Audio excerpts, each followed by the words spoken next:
Israel-Iran news now. Iran promises harsher retaliation if Israel makes another mistake. Currency instability contributes to national insecurity, according to Iranian Parliament Economic Committee spokesperson Mehdi Taghiani.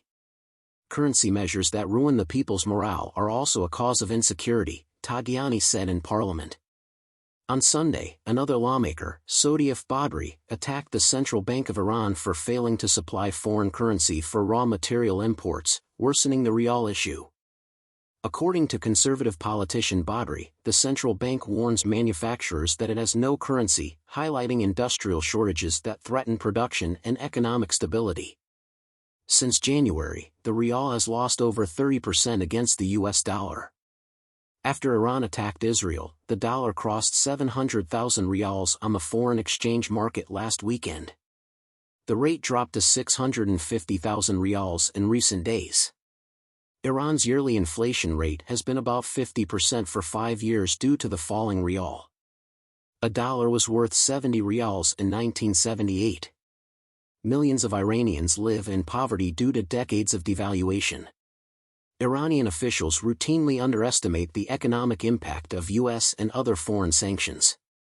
But rampant inflation has devastated the middle class, leaving tens of millions of Iranians living on $200 a month, much below what they need to live comfortably. Embassy territories are sovereign areas under the Vienna Convention, not the host country. The agreement defines embassies as structures or parts of buildings and the land supplementary thereto, irrespective of ownership, utilized for mission functions, including the head of mission's dwelling. According to the National Museum of American Diplomacy, an attack on an embassy is considered an attack on the country it represents. Israel attacked Iran by destroying the Iranian diplomatic facility in Damascus, which held the ambassador's residence and several offices. The offender, Tel Aviv, refuses to accept or deny. It was a planned attack by a Vienna Convention-abiding nation, not a terrorist organization, warranting criticism. Western governments, which accused Iran of backing Hamas in Palestine and Hezbollah in Lebanon, backed Tel Aviv in the special UNSC session Iran demanded. The U.S. urged Iran and its proxy and partner groups to avoid escalating regional tensions. Accused and exonerated. Domestic pressure forced Iran to respond. Article 51 of the Union Charter guarantees the right of self-defense. Iran informed nations of its planned attack to avert escalation. Reuters reported that Iraqi, Turkish, and Jordanian authorities said Iran had warned them of the strike, with specifics. Advertisement. A U.S. official said, "We received a message from the Iranians as this was unfolding, through the Swiss. The U.S. had a 10-hour warning." Iran issued military surprise to save damage and fatalities. Iran would have hypersonic missiles if Hezbollah does, as the U.S. claims. According to Tehran Times, Iran used Shahid-136 drones and 2 ND or third-generation missiles. The fifth-generation missiles and top-tier drones are secure for future attacks. Amir Iravani, Iran's UN ambassador, said in the UNSC debate, the Iranian attack, was precise and exclusively targeted military objectives and carried out meticulously to reduce potential for escalation and prevent civilian harm. Israel reported 1 desert-injured youngster and minor airbase damage. Hezbollah, Hamas, Houthis, and Palestinian Jihad are among Iran's armed and supported proxies against the U.S. and Israel, its two proclaimed enemies. Is Iran the only nation to finance and maintain state-targeted proxies? Pakistan supports Jaish al-Adl at the West's request. It aids anti-India terrorists on its land. Besides Pakistan, Khalistan terrorists live in the U.S. and Canada. Multiple petitions have not resulted in Khalistani arrests or restrictions. The U.S. once helped the Taliban and the Kurdish People's Protection Unit against Russia. Moscow openly uses proxies in Ukraine. The world uses proxies to advance a nation's purpose. Why is Iran special?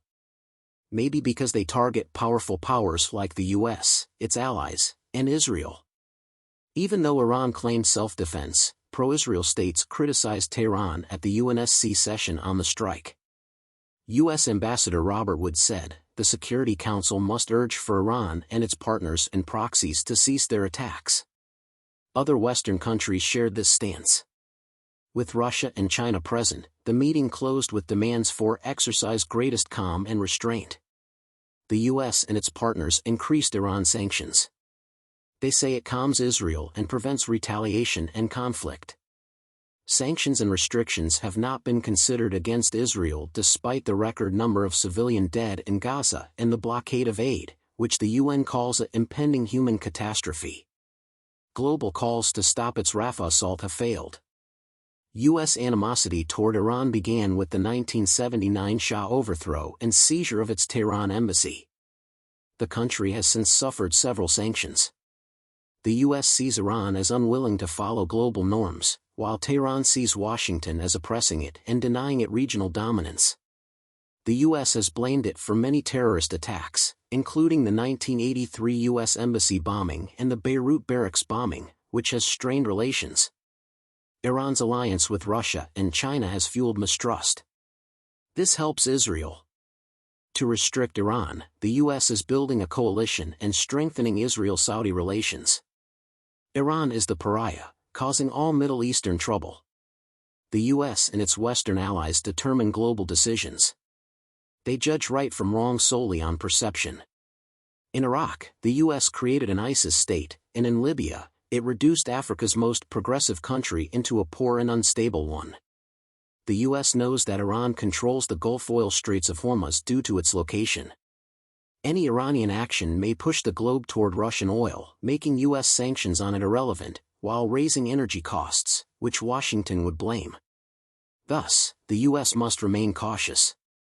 The U.S. wants to remove the Iranian regime and install a friendlier one. Iraq and Libya show that what emerges may be worse. Instead of pressuring Iran with its economic and military power, the U.S. should try to reconcile.